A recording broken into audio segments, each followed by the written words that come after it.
இன்றைக்கி Sunday morning 4 o'clock எழுந்துட்டேன். எழுந்திரிச்ச உடனே குளிச்சுட்டு வந்து வீட்டையும் வாசலையும் கூட்டி தொடச்சி விட்டுட்டேன். அப்புறம் வாசலில் கோலம் போட்டு சாமிக்கு விளக்கேற்றி சாமி கும்பிட்டு எங்கள் வீட்டு பக்கத்தில் கோயில் இருக்குது.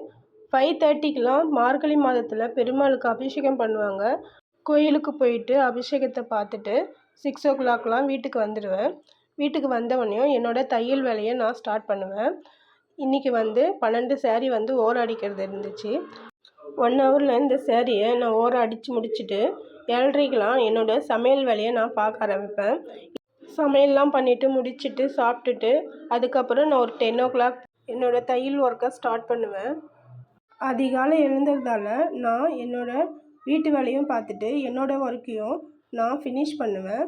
எனக்கு டைம் நிறைய சேவ் ஆகும். இதேமாரி நீங்களும் ட்ரை பண்ணி பாருங்கள். உங்களுக்கு அந்த மார்னிங் ஃப்ரெஷ்ஷாக இருக்கும், ஒரு பாசிட்டிவ் எனர்ஜியாக இருக்கும்.